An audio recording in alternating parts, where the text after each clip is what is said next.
Bana na Nzambe mbote na biso tokotanga liloba na Nzambe na mukanda psaume 145.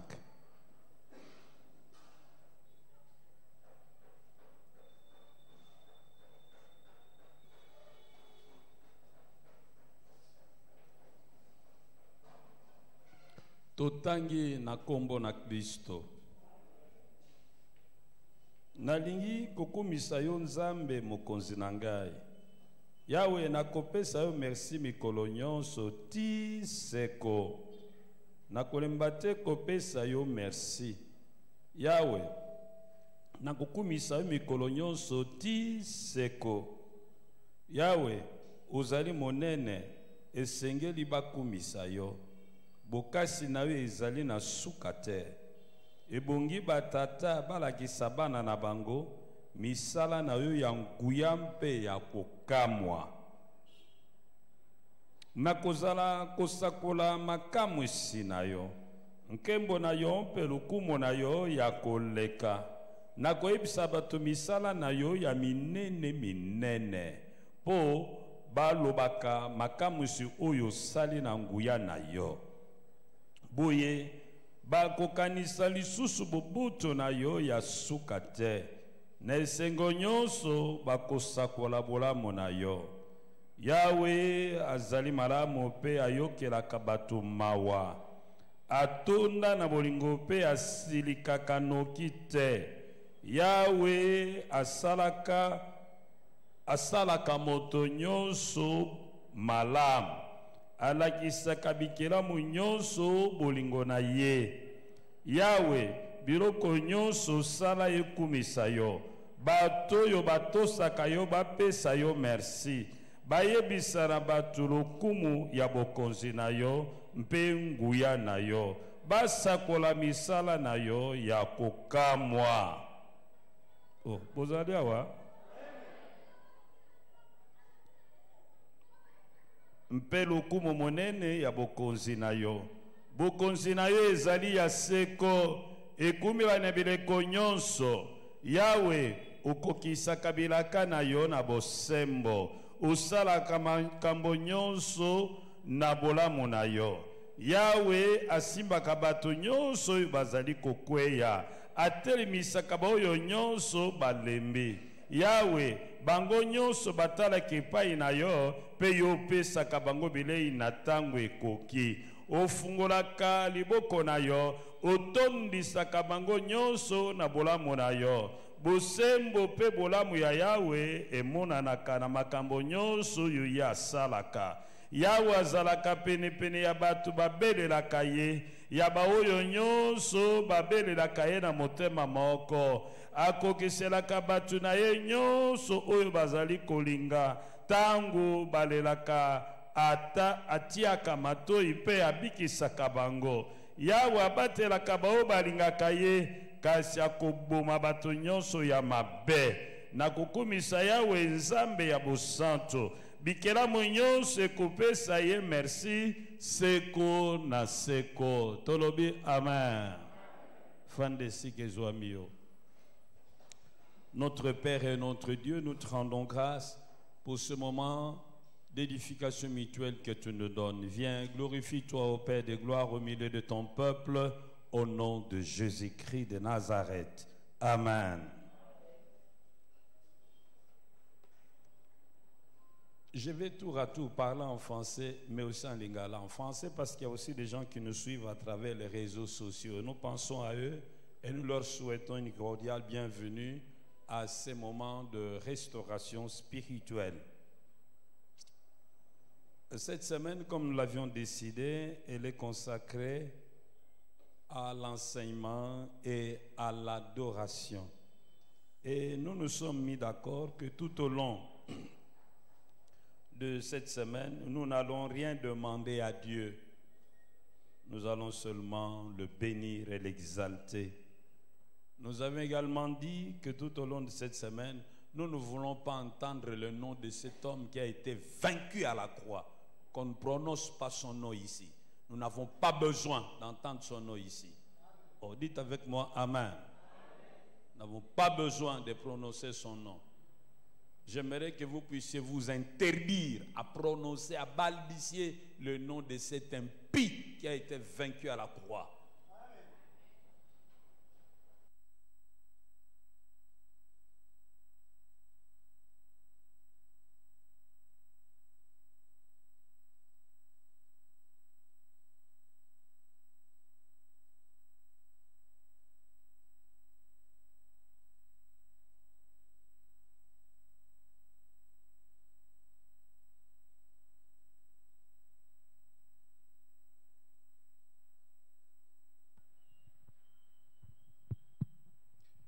Nous voulons vraiment bénir notre Dieu, celui qui nous a sauvés, qui nous a fait passer des ténèbres à son admirable lumière. Mais nous voulons l'adorer, nous voulons l'élever avec connaissance, pas comme des perroquets. Nous ne voulons pas être comme ces Éphésiens qui adoraient un Dieu qu'ils ne connaissaient pas. Nous voulons adorer un Dieu que nous connaissons. C'est pourquoi nous avons décidé de partager la parole de Dieu et après de passer les moments d'adoration sur base de la connaissance que nous avons de ces dieux.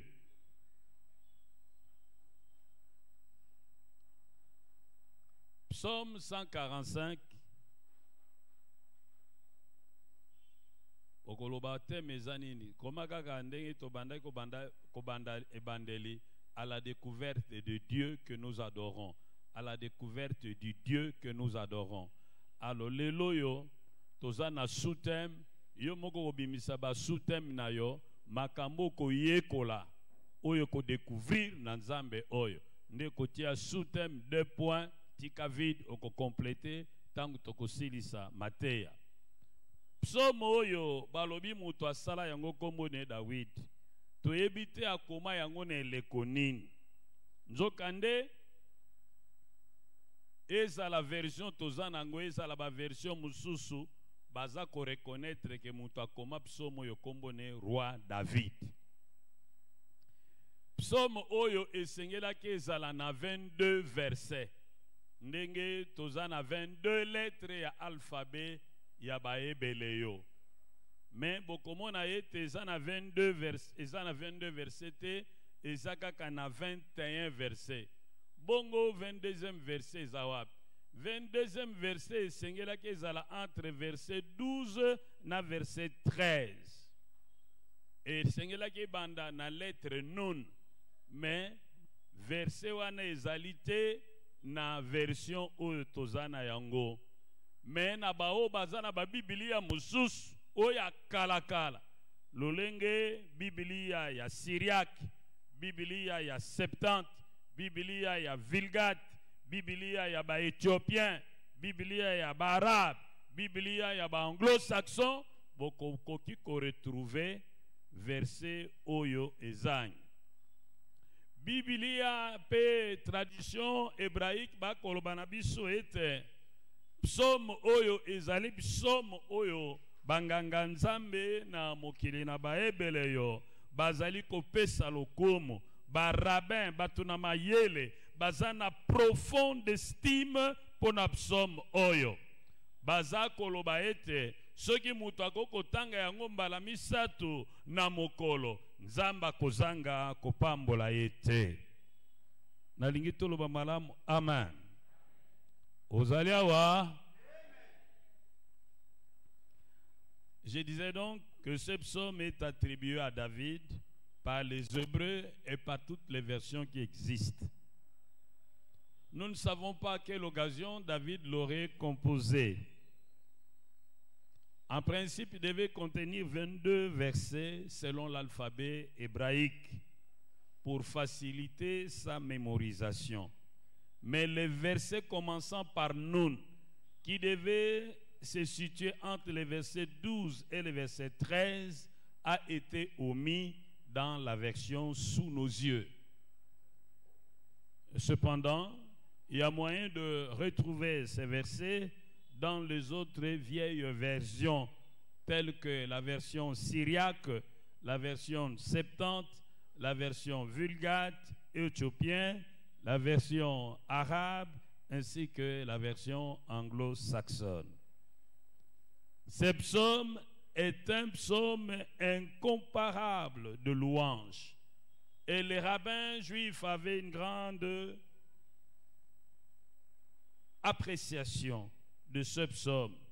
Ils disaient que quiconque le récitait 3 fois par jour devait être nécessairement béni par Dieu en ces temps-ci et dans les siècles à venir. Bien-aimés, dans notre lecture des psaumes, notons que la louange est adressée à Dieu, non seulement pour ce qu'il fait, sa création, ses bénédictions, son pardon, mais aussi pour ce qu'il est. Un Dieu aimant, un Dieu juste, un Dieu fidèle, un Dieu prêt à pardonner, un Dieu patient. Nous voyons la louange et l'adoration souvent entremêlées. Balinga minangai tango ezali biso kotanga banzembo tokomona ete bazali kopesa nzambe lokumu mpe bayembi bazali kongumba melaye. Tango mingi tozali komona bazali kokumisa Yawe na lolenge akela na mapamboli na ye na lolenge alimbisaka bato. Me tango mosusu mpe bazali kokumisa Yawe pona bonzambe na ye, zamba bolingo, zamba boyengebene, nzambo akokisaka bilaka, nzambo alimbisaka bato, nzambo azaka motema molai. Tozomona polele ete ezala adoration konguma mela Yawe, kofukama, kuambrase ye. Ezala louange kotatola misala kokamwa na nzambe, ezo s'entremêler, ezo sangana. Soki totangi malam psaume oyo, psaume 145, tokomona ete verset 1 kino verset 2, bazolobela biso pona grandeur insondable de Dieu. Balobi na biso nzamba za munene munene munene koleka. Okoko tia na valise te, okoko kanga na songi aliputa te. Okoko tia na sema tela te, okoko tia na plafond te. Okoko tia na nzungu te, okoko tia esika moko te. Aleki munene, aleki munene, aleki munene. Balobi na biso na verset 3 kino verset 6.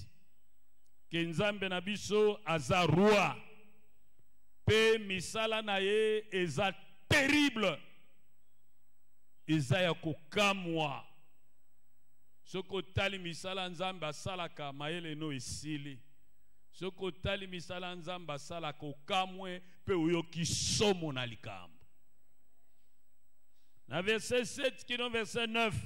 Balobi na biso nzambe oyo biso tozobondela. Azanzambe atonda bolam pe ayokela kabato mawa. Verset 10 kino verset 13. Balobi na biso nzambo to ekosambela azanzamba zana nguya pe bokonzine vandisami na nguya. Oh, tolobi malamu amen. Zambe na biso azana nguya. Pebo konzinaye afandisi yango na nguya. Na verset 14 balobi na biso nzambo oyo biso toye kosambela azali nzambo ayokelaka bato bakelela mawa pe ayokaka mingongo na bango. Na verset 15 kino verset 17 balobi na biso nzambo toye kosambela azali Jehova Jireh. Azali mutu ayebi ko répondre na ba besoin ya bato. Verset 18 kino verset 20. Balobi na biso nzambo to ekosambela azali nzambo ayokaka losambo. Azanzambo ayokaka losambo. Azanzambo ayokaka losambo. Azanzambo ayokaka losambo. Azanzambo ayokaka losambo. Azanzambo ayokaka losambo. Azanzambe oyo ayokaka losambo. Azalo kola banzambe mususu te bazana matoi kasi bayokaka te. Bazana misu kasi bamona kate. Bazana maboko kasi bayebi kosunga te. bana makolo kasi batambolaka te, bana minoko kasi balobaka te, bana zolo kasi bazangi pema na zolo na bango. Oya biso Nzambe asala litoyi ayokaka. Na verset 21 balobi, en tout cas, kotala nyonso tolobi pour Nzambe oyo. Conclusion c'est moko bato nyonso bakumisa ye. Oh, loba bien, amen.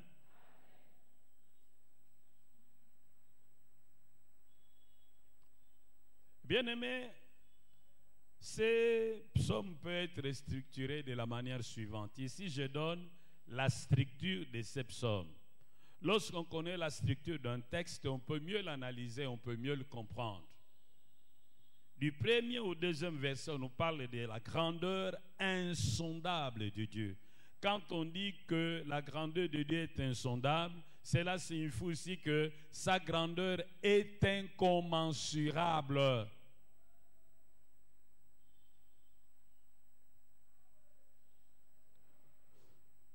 Ce n'est pas un petit Dieu qu'on peut mettre dans la poche, ce n'est pas un petit Dieu qu'on peut garder dans les tiroirs, ce n'est pas un petit Dieu qu'on peut mettre dans une valise, ce n'est pas un petit Dieu qu'on peut attacher au coin de son pagne, ce n'est pas un petit Dieu qu'on peut suspendre à son cou. Il est tellement grand que vous n'avez où le mettre sinon que dans votre cœur. Oh, dites encore Amen. Du verset 3e au verset 6e, on nous présente Dieu comme un grand roi et qui pose des actions terribles. Lorsqu'il agit, ce qu'il pose comme action dépasse l'entendement humain, inspire la crainte, l'admiration et la peur.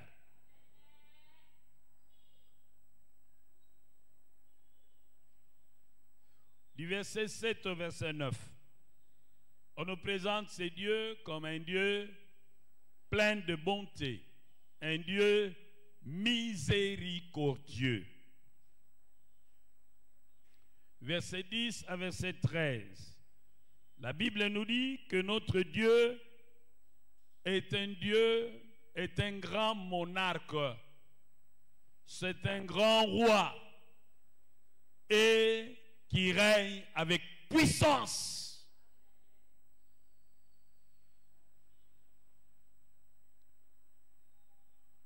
Il n'est pas méprisable, il est admirable, il est formidable, il est magnifique. Notre Dieu, il a créé le soleil, il est plus beau que le soleil. Il a créé les fleurs, la lune et les étoiles, mais il les dépasse tout en beauté. C'est la beauté même, notre Dieu. Au verset 14, on nous dit que notre Dieu est plein de sollicitude pour ceux qui sont dans la détresse. Il est plein de sollicitude pour ceux qui sont dans la détresse. Du verset 15 au verset 17, la Bible nous dit que notre Dieu est un Dieu providentiel. Il pourvoit aux besoins de tout le monde. Quel que soit ton besoin, si tu viens à notre Dieu, il est capable de le rencontrer. Du verset 18 au verset 20, la Bible nous dit que notre Dieu écoute les prières. C'est dans sa nature que d'écouter les prières de ses enfants. Oh oui, celui qui a créé l'oreille sait écouter. Enfin, au verset 21, le psalmiste conclut. Compte tenu de tout ce qui précède, compte tenu de tout ce que nous avons déclaré en rapport avec notre Dieu, il dit, il n'y a qu'une seule réponse, digne d'être donnée par un homme qui a compris les choses. C'est qu'il doit adorer, il doit louer Dieu toute sa vie durant. Celui qui ne loue pas Dieu, celui qui n'adore pas Dieu, c'est celui qui ne le connaît pas. Mais si tu connais Dieu, on ne va pas te demander de le louer. Si tu connais Dieu, on ne va pas te demander de l'adorer. Oh, dites avec moi, Amen. Nous avons dit, adorer, en grec signifie c'est se prosterner, proskuneo. Donc, tu te mets là-bas, tu descends ta tête. Voilà l'adoration. Pas autre chose. C'est ça. Amen. Nous disons Amen. Ne peut adorer que celui qui réalise sa petitesse devant Dieu. Ne peut adorer que celui qui réalise son insignifiance devant Dieu. Ne peut adorer que celui qui réalise la grandeur de Dieu. Ne peut adorer que celui qui réalise que ce Dieu est puissant, il est fort, il est terrible. Et devant un tel Dieu, on ne peut que se mettre par terre. On ne peut que ramper. Quand toi, on dit c'est le temps de l'adoration, tu as encore le temps de penser à ton pantalon. C'est une preuve que tu n'as pas compris devant qui tu te trouves. Tu n'es rien devant notre Dieu. Tu n'as rien devant notre Dieu. Tu ne peux rien devant notre Dieu. C'est pourquoi lorsque nous disons nous voulons l'adorer, je n'ai pas besoin de te supplier. Ou tu le connais et tu te prosternes, ou tu ne le connais pas, tu restes assis, ou tu te lèves parce que tu veux donner un peu de la valeur à ce tissu-là. C'est quoi? Lorsque nous sommes devant ce Dieu, nous devons oublier nos grades, nous devons oublier nos titres académiques, nous devons oublier nos comptes en banque. C'est lui le boss. Oh, dites encore Amen. Voilà. Quelle leçon tirons-nous de ces psaumes en rapport avec Dieu? Qu'est-ce que ces psaumes nous apprend de Dieu? Le verset 8 nous montre que ce Dieu est plein de grâce. Dans sa sainte nature, il est disposé à accorder des faveurs à quiconque s'approche de lui. Notre Dieu est plein de grâce. Et dans sa sainte nature divine, il est prêt à faire des faveurs aux hommes et femmes qui l'approchent. C'est comme qui dirait, lorsque vous vous approchez de Dieu, même si vous ne remplissez pas les conditions pour recevoir quelque chose de lui, vous ne rentrerez pas les mains vides, il vous fera du bien, parce que c'est dans sa nature que de faire des faveurs aux hommes et aux femmes qui l'approchent.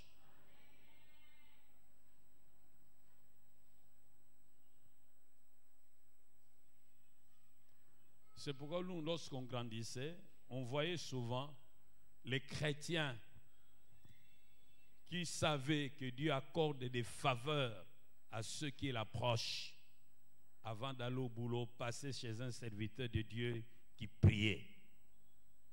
Il y avait un panier à côté, chacun mettait ce qu'il pouvait mettre. Moi j'ai vu ça. Il doit aller au boulot, il passe, prie pour lui. Mais dans son panier, il s'en va. Il va aller au champ, il passe d'abord chez l'homme de Dieu.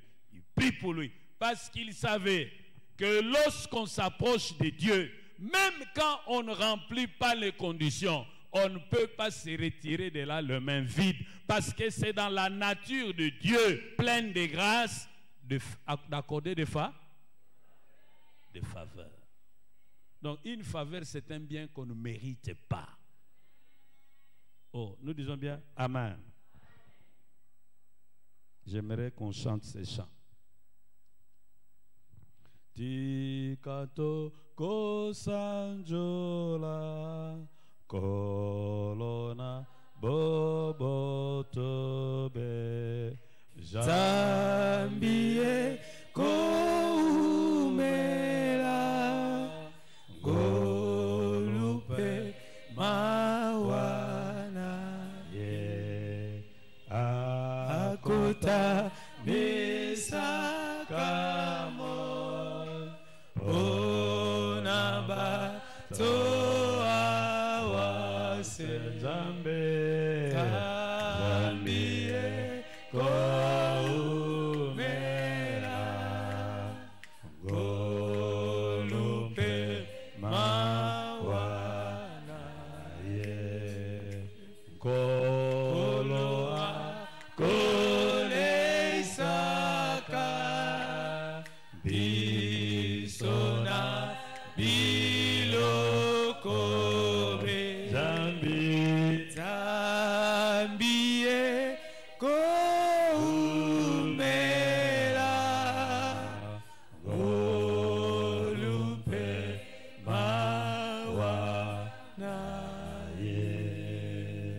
Disons Amen. Amen.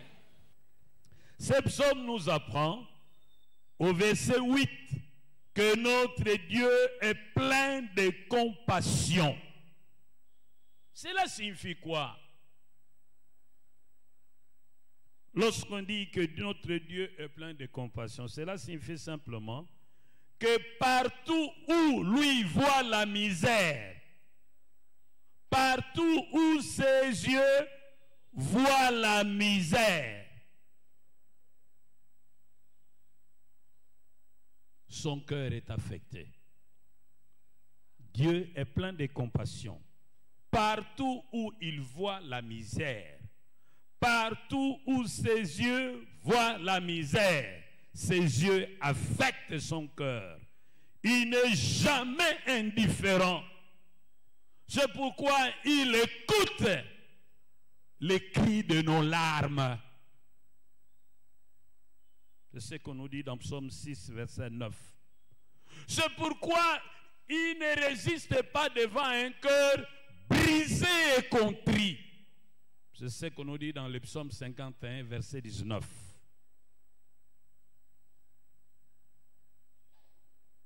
Lorsque ses yeux voient la misère, son cœur est touché. Oh, répète avec moi. Dieu est compatissant. Lorsque ses yeux voient la misère, son cœur est touché.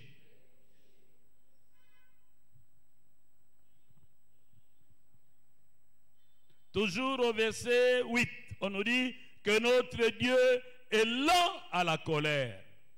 Ça signifie quoi? Même quand il y a une grande provocation, Dieu sait se contenir. C'est pourquoi, avant même de châtier le coupable, il lui donne une occasion de se repentir. Nous en avons l'exemple des Ninivites. Leur péché était en son comble et voulait le punir. Il a averti. Même à l'époque de Noé, plus personne ne faisait cas de Dieu et voulait détruire. Il a envoyé les justes proclamer et préparer l'arche. Dieu est lent à la colère. Il sait se retenir même quand il y a une grande provocation. On nous dit que notre Dieu est miséricordieux.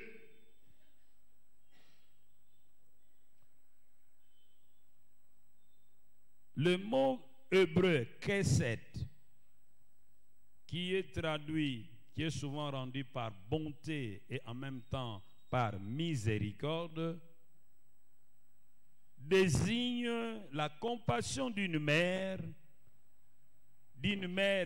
pleine d'amour envers son enfant, dernier-né, mais qui n'a pas encore atteint l'âge de la raison.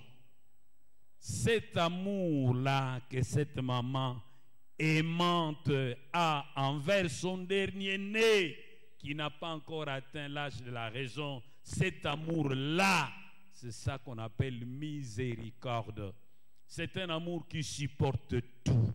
C'est un amour qui excuse tout. C'est un amour qui comprend tout. C'est un amour qui est toujours prêt à recommencer sans se fatiguer. C'est un amour qui fait du bien sans se plaindre. Oh, dites avec moi, Amen. Amen. C'est un amour qui bouge les entrailles de cette maman.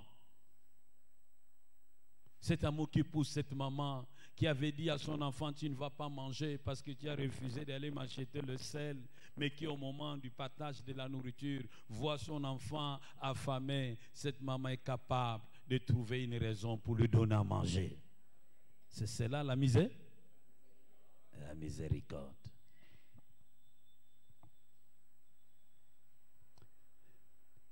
Quand on dit que Dieu est miséricordieux, c'est-à-dire que Dieu aime l'homme. Il a pitié du pécheur. Il est prêt à lui accorder son pardon avant même qu'il n'ait reconnu son péché et qu'il ait demandé pardon.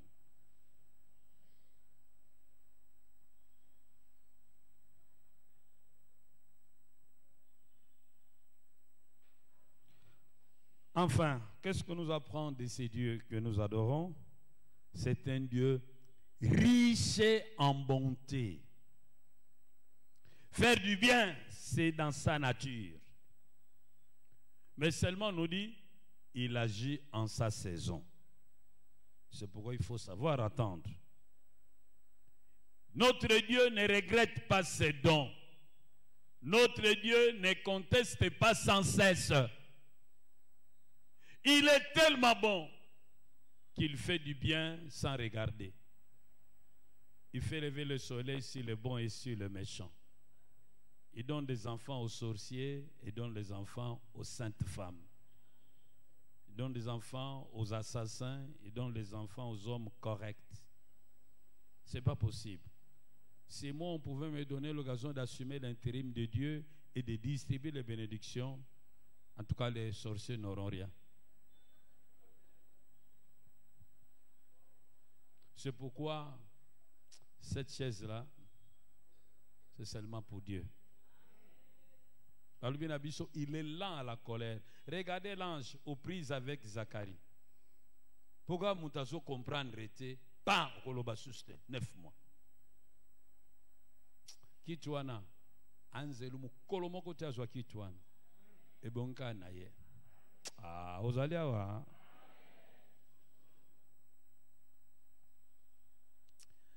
Tango ezali biso kotala na Bokebi na verset 8e.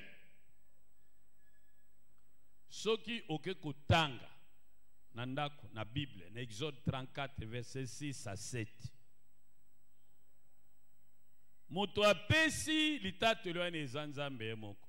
Na lingi moto moko atangela biso ngo Exode 34 6 à 7. Po makambo bakomi na Psaume 8 eza makambo Nzambe asakola ye moko po na ye moko. C'est le témoignage personnel de Dieu sur lui-même. Exode 34, verset 6 à 7. Ndeko atangela biso.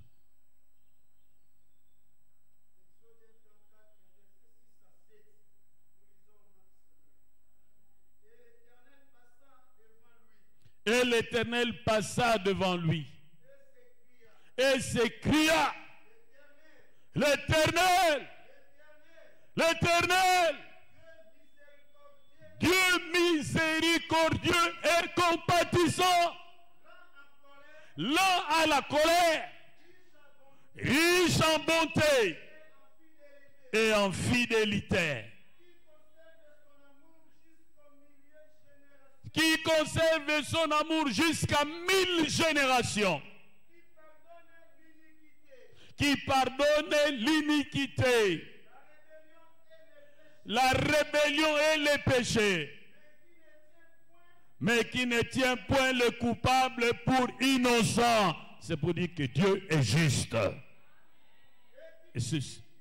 Qui punit l'iniquité de père sur le père, sur les enfants, des enfants jusqu'à la 3e et voire la 4e génération.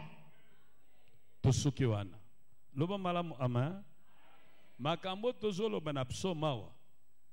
Na 8e verset, c'est le témoignage personnel de Dieu sur lui-même. Donc c'est vrai, c'est absolument vrai. Oh, na lingo loba bien, amen.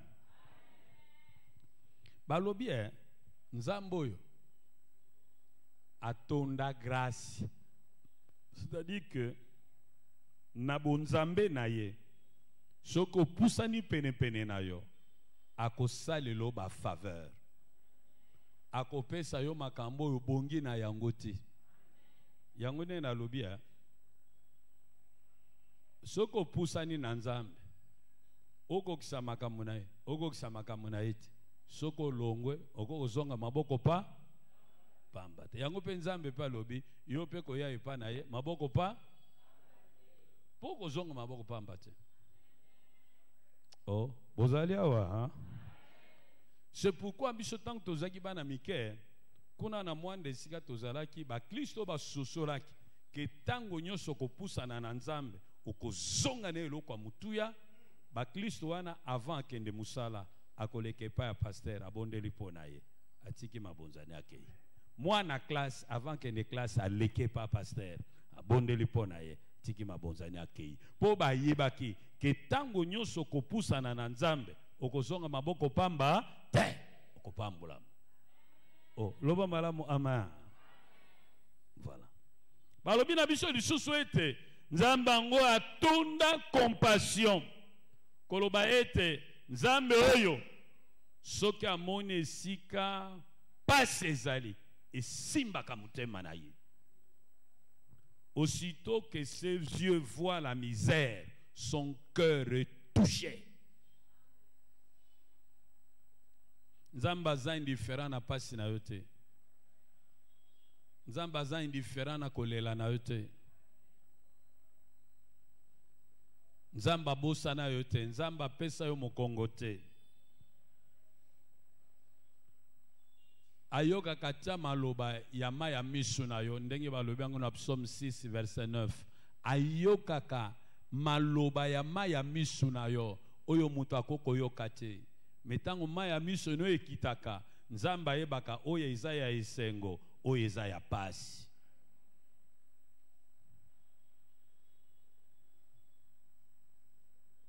Balobi na biso nzambo oyo toye kosambelawa asilikaka noki te. Ata o provoke yeti suka soko zama yele te okanisa zoba te asilika kanoki te pe tango zo provoke ye akobetomba la moko tia kotikelo mo espace po bongola mutemo tika makambo mabe ozosala ozomona ndenge ba Ninivite masumu basala ke lekaki nzamba lobaki fo bakufa mais atindaki Jonas agenda koteya bango petango babongoli mutema nzamba tiki na ye poposa nzambe ezalaka te mutu masumu akufa posa nzambe ezalaka ete mutu na masumu amiselingo epai na ye atika mabe na ye pe azwa lobiko azate lokala ba Kristo mususu bango losambo na mbaka bandoki nyonso babundisanga bakufa banlimo bamela mai bachola nzamba zokamwa yo o modela mwana nino na ye oh tolobi malamu amen ozali awa ata zalan la colère mais asilikaka quand même soki kanda ne peli wana problème.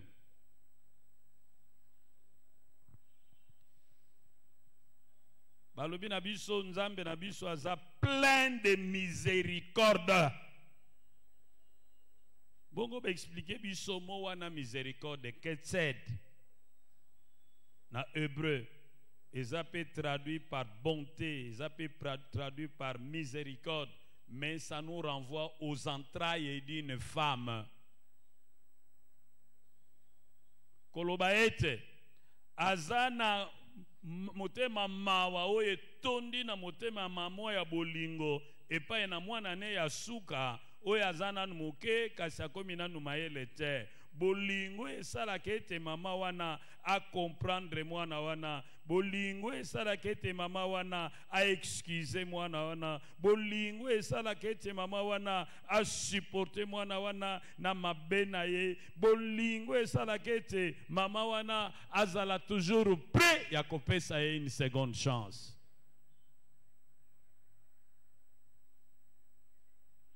Ata soki batu bazo comprendre yo te ezana mutu a comprendre yo Yahweh.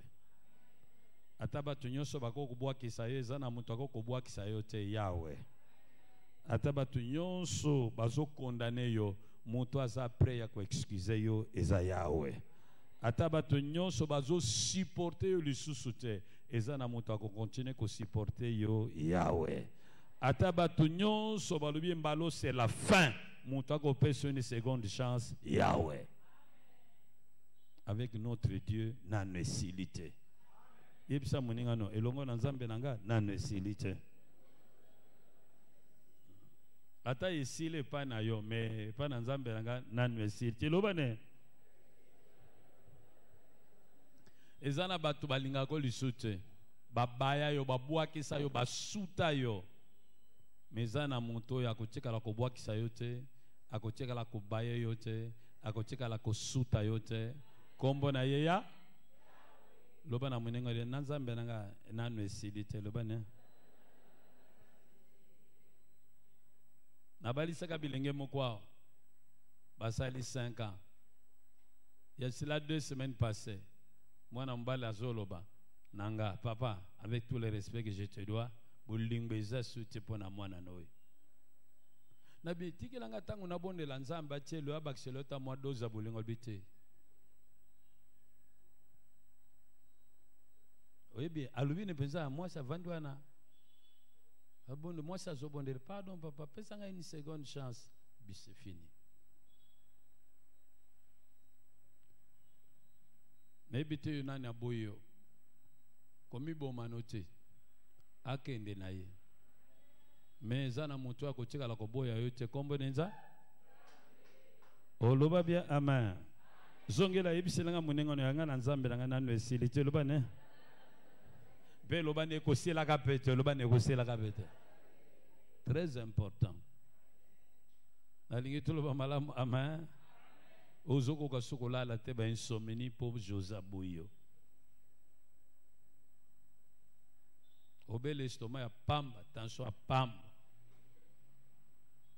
baluka na yo na mutu alemba kote bolingo ne pezaka ya solo ya ba fente te soka lingi wa lingi yo me bamso basalaka sans semblant po ezana batu mususu biso nde toyebaka te tokanisaka balingaka biso oro ba apresiaka biso bamso tokanisaka balingaka biso alors que ba utilisaka biso.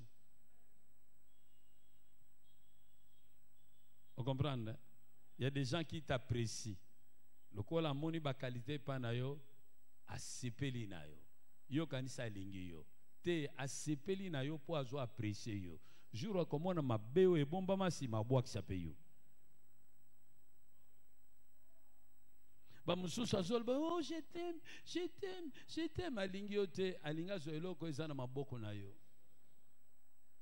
Azo utiliser yo. Jour à quoi atteindre l'objectif nae abwakisi ozanze tazo sale la po abuka manga nae mais tozana roya alinga kabiso malgré nyonso ayebi epai na biso alingi biso alingi biso loba siko na muninga na papa mama loba na bien soki mama olobi mama soki papa olobi papa loba ni papa ozo sala semblant kolinga nga po yebi nga te yo vraiment soko yebi ndenge nzamba yebilinga yo o continue ko linga yo yo o yo o continue na yebaki te ko saka boy menzambe zama ko sala na yebi te ko saka boy nzamba lubi malgré saka boy yaka atabato bakobo Bakolinga satana Yo lingi batonyo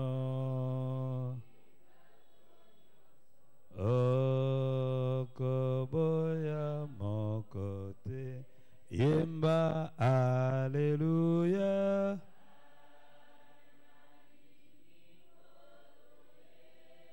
O Masia Alleluia na Yesu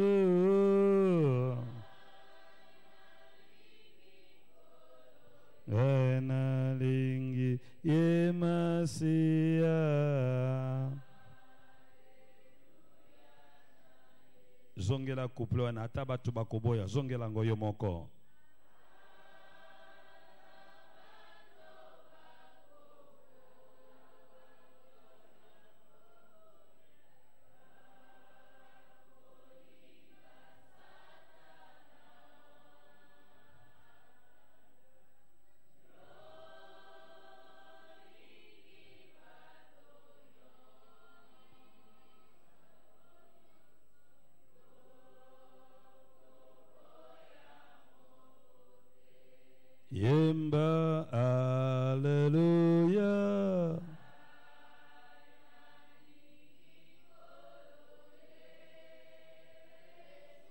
Masia.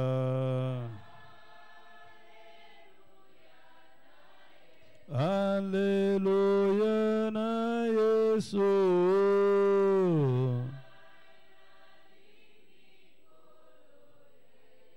Oh Masia.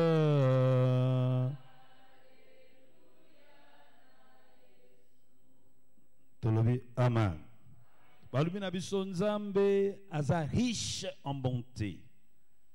Na bunzambe na ye asalaka kaka batu bolamu. Biblia lobi tongo nyonso bolamu na ye eyaka sika. Nzamba malamu.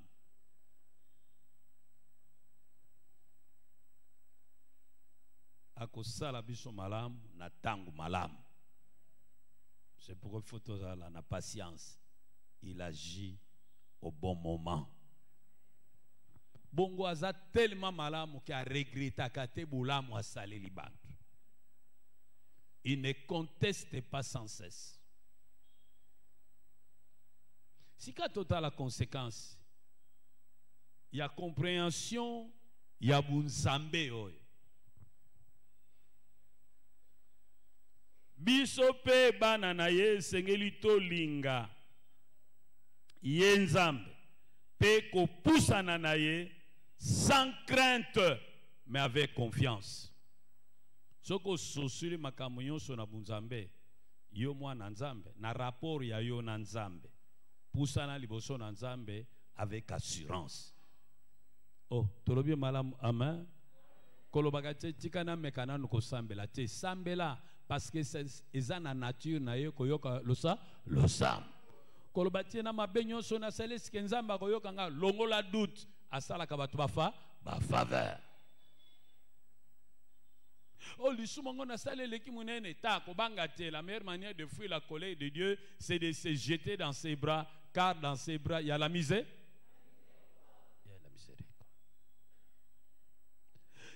Eloko nini mususu ifsengele mona na rapport ya biso na Nzambe soki to sosoli bonzambe ndenge tolimboli yango. Même si nous avons la conviction que nous ne remplissons pas toutes les conditions pour recevoir quelque chose de la part de Dieu, ne désespérons pas, approchons-nous de lui avec confiance parce qu'il est plein de grâce, il accorde toujours des faveurs. Ceux qui te comprennent de Bonzambe ndenge tulobiawa, aza plein de grâce, aza plein de compassion, aza là la colère, aza plein de miséricorde, aza riche en bonté. Ceux qui te comprennent dango malam. Nous ne devons pas désespérer. Dieu n'est pas indifférent à notre situation. Ça nous fait mal de nous voir dans la misère. Et il va agir parce qu'il entend les cris de nos larmes. To bungi seli kiate. Nzambe aza jamais indifférent. Aza sensible, aza touché, n'a pas tozoyoka. Pe akosala quelque chose. Oh, loba malam amen. Alobaki na Moïse, na yoki kolela na bana na Israël. Pe na moni pasi na bango. Nzambo amunaka, nzambo ayokaka, amuna pasi na yo. Nzambo amonaka, nzambo ayokaka, amona kolela na yo. Amona kuse na yo oye pola na maya misu. Olela kana makambo uzaka na makasi akoyebisa bato te. Nzambo ayokaka ata mingongo ya maya misu ayoka mongongo ya maya misu na yo.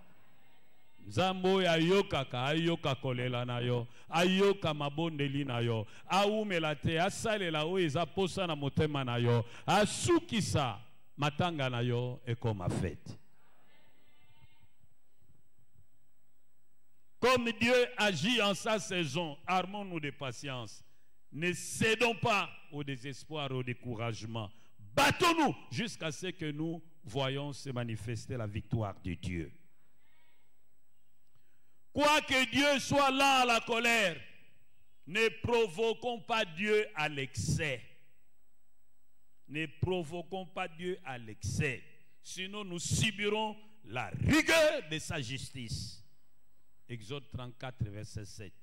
ata toyebi ete nzambe atombokaka noki te kobosana te atombokaka alors koprovoke ye te tisuka po sino koyoka yango. Na Hébreux 10, 31 balobi na biso, c'est une chose terrible que de tomber entre les mains du Dieu vivant. Hébreux 10, 31. C'est une chose terrible que de tomber entre les mains du Dieu vivant. Ezali kambona somo kokweya na maboko na nzambe na bomoi. Ili ambudi ansisi be ni musotu kwa mumoko manzambi amoyo. N'abuse pas de la patience de Dieu, car après la grâce vient toujours le jugement. Oh, disons bien Amen. Ce qui te sosoli, si nous comprenons Dieu tel que nous venons de l'expliquer, qu'il est plein de grâce, plein de compassion, lent à la colère, plein de miséricorde, il est riche en bonté. Si ce Dieu est réellement notre Père, ces qualités, ces attributs devraient également se manifester dans nos vies, dans nos rapports avec les prochains. Ça signifie quoi? Que nous aussi, nous ne devons pas être indifférents vis-à-vis de celui qui souffre. Nous aussi, nous devons être miséricordieux. Nous devons toujours être prêts à donner une seconde chance à ceux qui nous ont offensés. Nous ne devons pas appliquer la justice sans amour, car une justice sans amour est une forme de tyrannie. Nous devons être miséricordieux. Nous devons être prêts à pardonner. Nous devons être prêts à comprendre les autres. Nous devons être prêts à donner aux autres une seconde chance. Nous ne devons pas être plus sévères que Dieu lui-même. C'est ce qu'on nous dit dans Matthieu 5, verset 7. Si Dieu est notre Père, nous ne devons pas être des hommes et des femmes aux réactions épidermiques. Nous devons aussi être lents à la colère. Et nous devons être capables de supporter la provocation. Si vraiment Dieu est notre Père, nous devons aussi être bons envers tous. Bons envers nos membres de famille, bons envers les étrangers, bons envers les laissés pour compte. Et nous ne devons pas nous lasser à faire du bien. Nous ne devons jamais regretter le bien que nous avons fait aux hommes qui nous ont rendus par leur ingratitude. Nous devons toujours attendre notre récompense de la part de Dieu. Ne perdons pas de vue qu'on se souviendra de nous tous pour le bien ou le mal que nous aurons fait à Dieu ou aux hommes. Et autant que nous en avons l'occasion, faisons le bien envers tous, car un bienfait n'est jamais perdu. Ce que vous allez moi nzambe ya solo, ce qui nzambo to olobakaza tata na yo, nzambo to lobeliawa, nzambo apesa kabatu ba faveur, nzambo akangela kabatu mutema te obana paz, nzambo ya tomboka kanokite, nzambo ayokela kabatu bakelela mawa, nzambo atonda bolamu. Ce qui nzambo to lobeliawa, yende nzambe na yo, yende papa na yo, balobi tel père, tel fils. Il faut yo père, ozala moto yo kangela kabatu mutema te, oyokela kabatu bana pasi mawa. Ozali muntu oyo oza sévère koleka nzambe te, o comprena kabatu, o excuse kabatu na pete, o limbisa kabatu na pete, o pesa kabatu seconde chance na pete. Ce qui vraiment nzambo aza tata na yo, oko la système muta ba réaction rapide. On a appelé la loko l'essence. Faut comme appelle loko la mazout. Donc pour payer il fait joie temps. Oko tomboka noki nokite. Il faut comme mutu moko vanda nonye zinofa. Ndemba bengi bangona kiyombe ba zinofa. Mutu moko aza inoffensif. Ata ozo provoquer ye on dirait baba. Donc ceux qui a lobby na bato quartier faut bakama. olobisi baba. Oh, loba malam amen.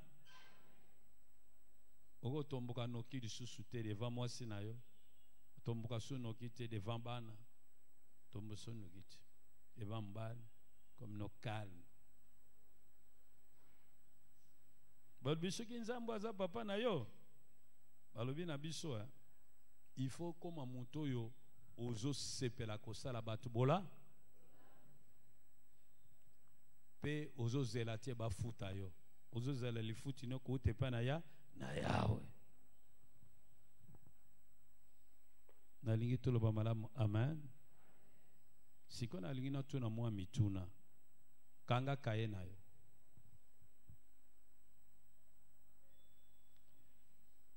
Yo ya kananda kwa nzambe luka ata agenda ya kala okomaka. Yo zo ya nda kwa nzambe mondiro ye na théâtre. Te ya kana kaye koma tango gozonga nanda kutanga lisusu. Makambo nini ya sika oyekoli po na nzambo to ekosambela. Qu'est-ce que tu as appris de nouveau de Dieu? Qu'est-ce que ces psaumes t'a enseigné sur Dieu? D'abord sur ce qu'il est. Après Tokotala sur ce qu'il fait. Oui, papa.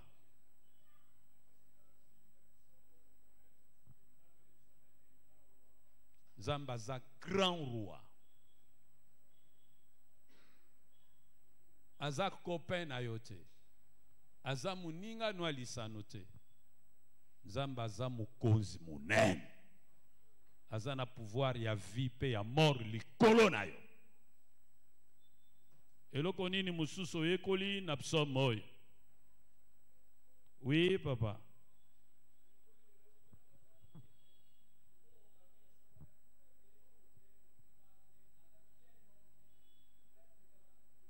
Zambaza tellement monene wana esika kotia ete kaka na mutema na yo. Okotia ene ekutu te, na songa liputa te, na saka leson te, na seya ya mbetu te. Mwa eza te. Eloko nini musoso yekoli po na nzambe na pokwa lelo. Po tangu tolobaka to adore nzambe, bati musu bayeba ko adore nzambe te, po bayebi nzambe te. Oui? Oui, maman.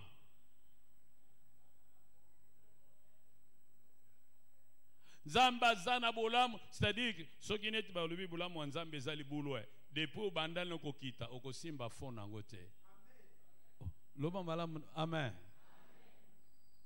Donc okitaka, bonté, bonté. Olubi luna sil sa bonté en Zambo, okitaka au siècle et des siècles, okoma na fonté. Et lo konin mususo yekuli lelo po na Nzambo te kongumba melao. Oui, papa. Ayoka galosamu na biso. Papa, quelle assurance. Dans ce qu'on y a watango zoloba. Nzamba zoyo. Quelle assurance. Nan muswazana eloko mususa ekoli. Oui, maman. Zamba salaka na saison na ye agenda nzambe za agenda na yote pe koko obligé te asala selon agenda na ye akosala na tangu malamu yo zalaka patient tiele mutem ausala. Oui mama nzamba yo kakata koganga ya maya misu na biso. Psaume 6 verset 9. Nani mususu azana eloko bakisa? Oui, maman. Nzamba za la na kolera silika kanokite me asilika kaka même. Nani azana eloko mususu? Oui, ndungi. Aza miséricordieux. Ni nango na miséricorde. Miséricorde neni. Hein? Oui, maman na suka kona. Zamba mawa, de misérable. Zambaza misérable, hein? Ah, misérable, hein?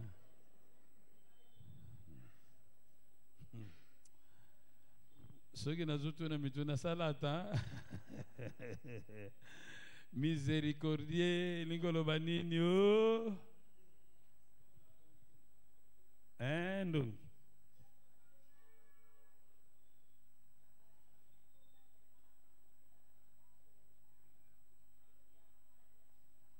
Voilà. Azana bolingo epai na biso lokola mama azana bolingo ya mwana nsu. Mwana nsu kana oyo asi akole azana mandefu. Oyo wapi? Oyo zana nube. Ata bebisa elamba na ezana ko problème te. Soki bozana mwana nsuka. Bana problème. Ata bebisi jouer na yo. Ozana eseke no funde te. Ce que vous fondez pas maman ba yango pe mona ngo grave abebisa yote bongo abebisa yana mwana nsuka bapi mage lokote sebini boke baboyi botindie aoya nango mwana nsuka bana ba privilège. C'est pourquoi même soko lingo bala keba ko bala moi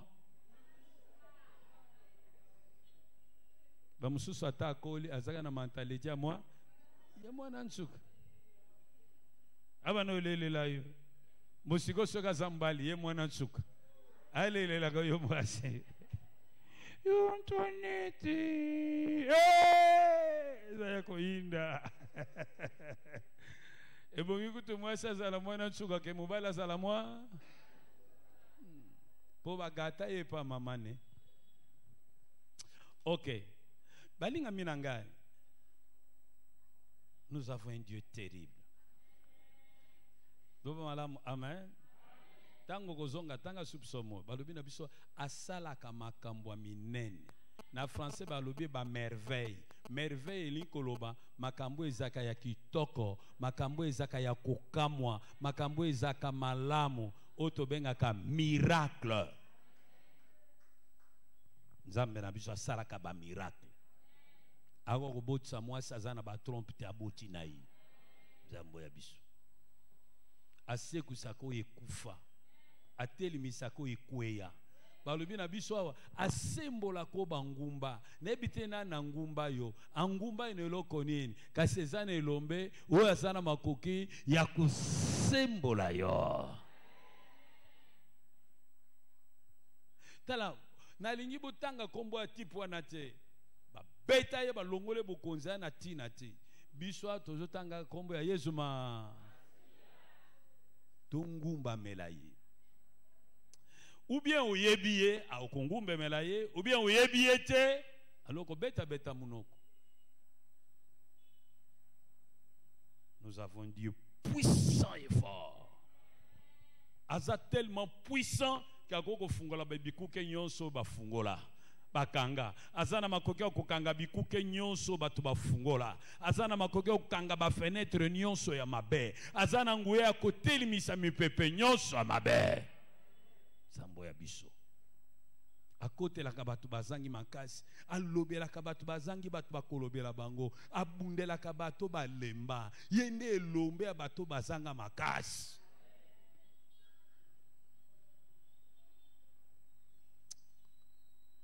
Tala nazoloba nawe wane lokote yo wane lokote Nzambe nanga azana nyonso. Niveau na instruction eza muke, niveau na mbongo muke, niveau na mayele muke, niveau na kitoko muke, bilamba no wane lokote par rapport na gloire en Nzambe. Alosikawa tozongumba mela yawe yebisa moninga no tozongumba mela yawe lobane ou bien oyebiye ou bien oyebiye te. Mais soko oyebiye tango kungumba ma eko ekoki.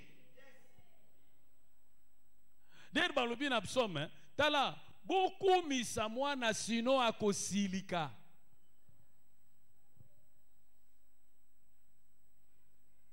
Loba na moninga no ebongi muto asilikela yo nesika Nzamba asilikela yo loba loba. Oh, yo loba na moninga bien te loba ne ebongi Dans Psaume 2, verset 12, balobi, baisez les fils de peur qu'ils ne s'irritent et que vous ne périssiez dans votre voie. Car sa colère est propre à s'enflammer. Heureux ceux qui se confient en lui. Pasteur Moko Kombone Wurmbrand, Richard Wurmbrand. Le pasteur Richard Wurmbrand disait que la religion chrétienne, c'est une religion d'amour. C'est une religion où Dieu embrasse son peuple. On s'embrasse. Dans la religion chrétienne, les enfants embrassent leur père. Dieu embrasse ses enfants et ses créatures. C'est une religion d'amour. En fait, quand nous disons que nous allons adorer, ça signifie simplement que nous voulons dire à Dieu des paroles d'amour. Papa mingi lokola ba yebi ko loba maloba bolingote pa na basi na bango. Tango pe ba ye na kote ya Nzambe bazoko ka koloba maloba bolingoti.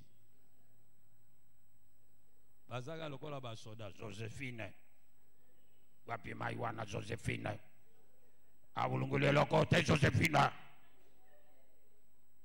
Basenzi moko boy. Il faut zala doux, ozala amoureux. Si quand tu as l'accès à Boulingo, c'est pas nan.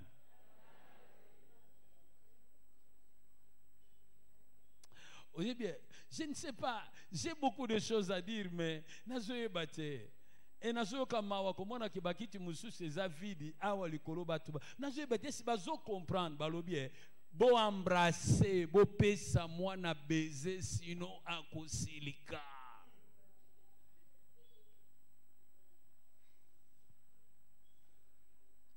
Sikawa tangwa kugumba mela yawe ekoki tongumba mela kolo Yesu yozali Nzambe olamu na yo katina biso etini biso toye togumba melio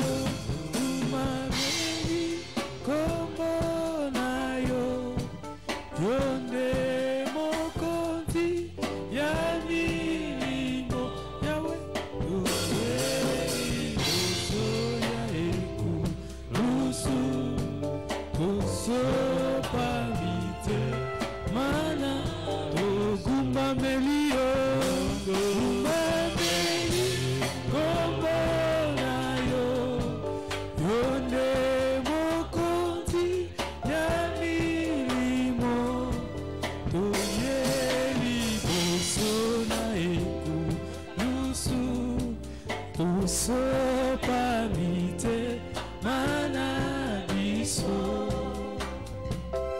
Alléluia Biso tozalaki mosika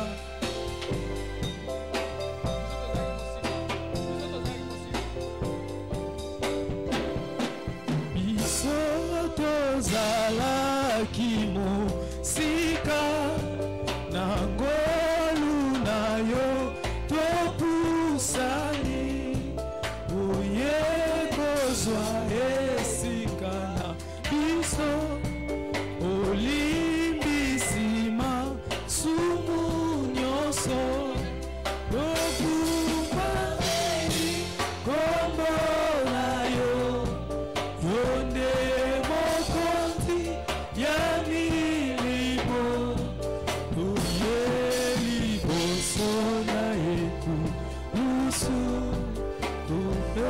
Tupamite Mana Otoguma melio Guma meli Kombo na yo Yonde mokonzi ya milimo Tuyeli boso na eku Lusu Tusopamite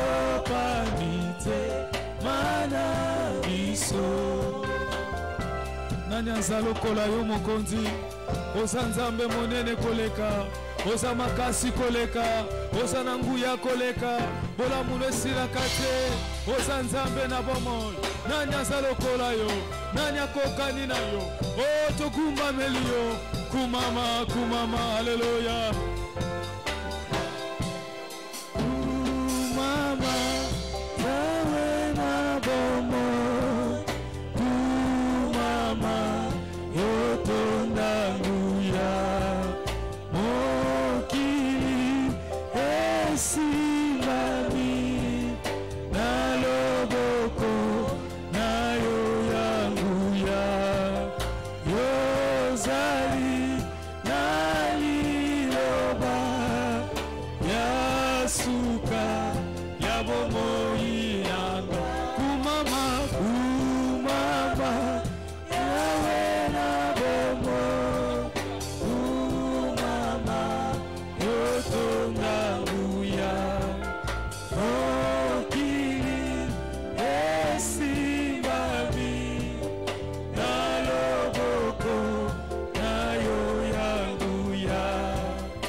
eina tongo etana soki yote nzambe olikolo penase esimbami na yo bokonzi na yo eumela seko na seko olokota kingai na putulu osuko linga lelo otombo linga kumama kumama zambe na bombo kumama yotonda nguya mokili mokili esimbami na loboko na yo yanguya yozali naliloba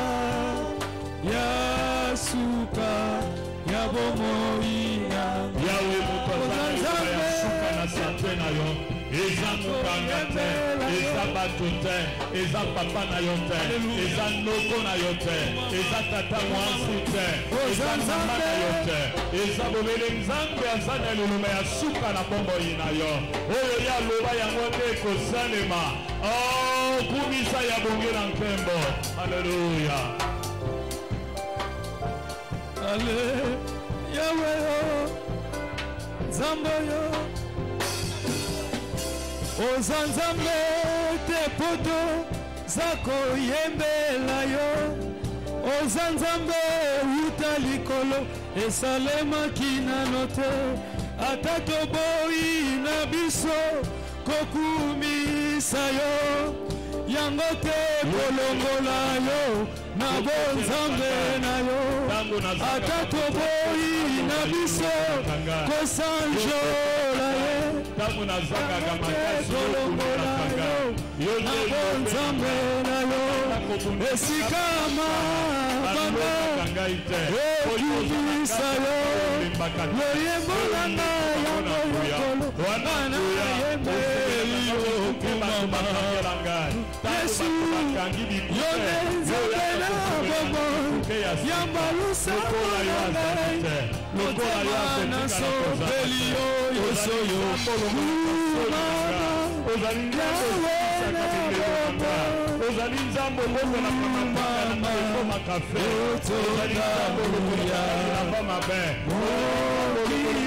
mokili esikanga elongo na loboko azali na yo yanguya ozali na liloba yasuka olemomoide kumama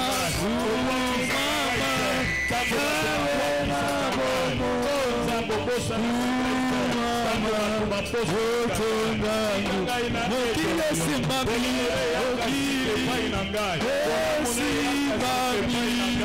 lokola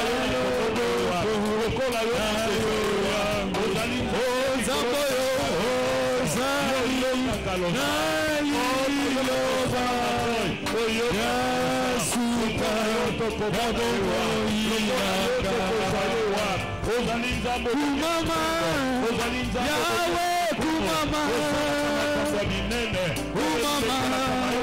yawe kumama iyele kumama yawe kumama Yesu kumama yawe kumama yo iyelele kumama yawe kumama otoka kembo kumama yawe otonda nanguya kumama yawe kumama nzambo yo yasukisa kumama yawe elombe mobali kumama yawe kumama oza makasi kumama yawe mokonza bakonzi kumama yawe kumama elombe mobali kumama yawe tikamaiga kumama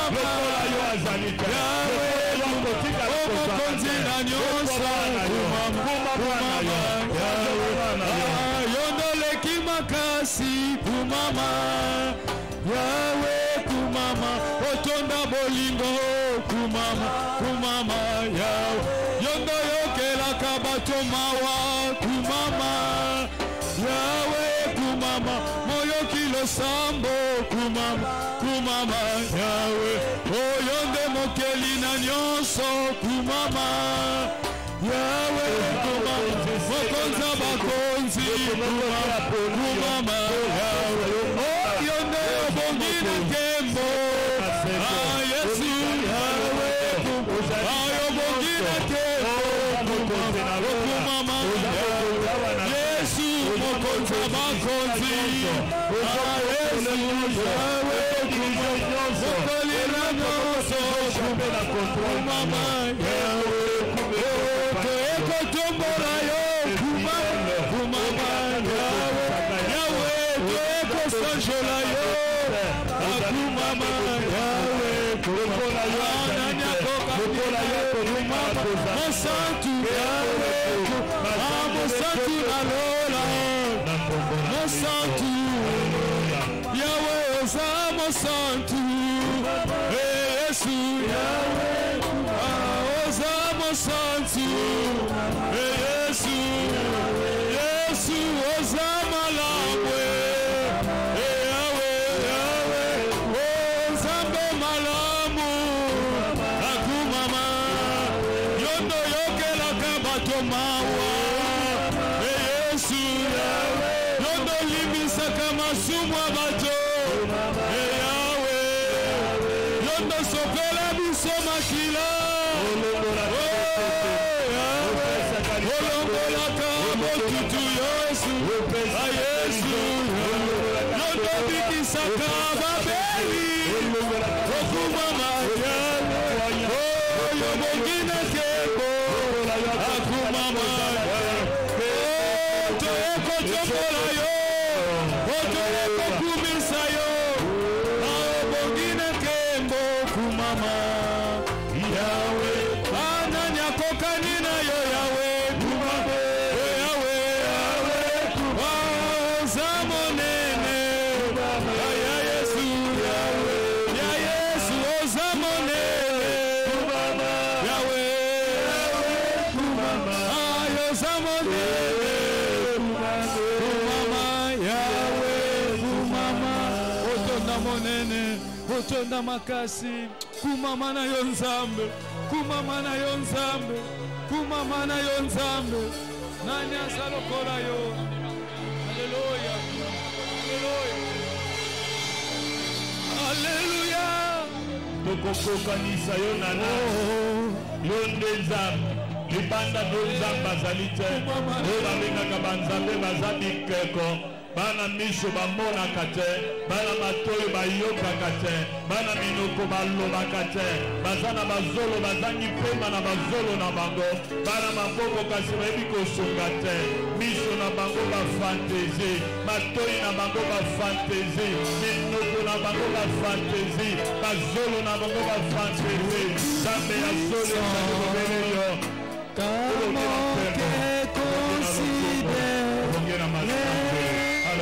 tout l'univers créé par ton pouvoir,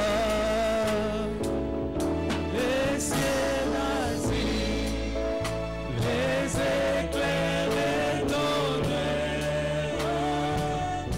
l'éclair matin, où les ombres du soir, de tout mon être, alors s'élève un chant, Dieu tout-puissant, petit et grand, de tout mon être, alors s'élève un chant, Dieu tout-puissant, petit et oh, Benam, Zambenanke, Bonzambenangula, Tosanjola. Osanjola, oh Yahweh, Nange, Bonzambe Nanguya, Osanjola, Osanjola, Osanjola, Zambe Nankembo.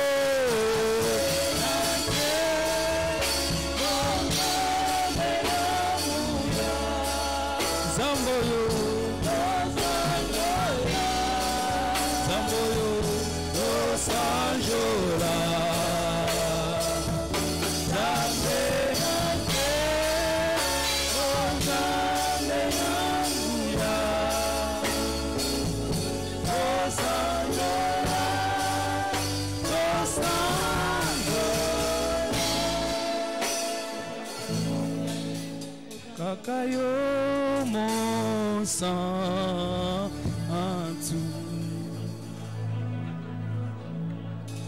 Kakayo Zabu Ule, Kakayo Zamo Nene Mokota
Yesu.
Hallelujah, amen.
Yesu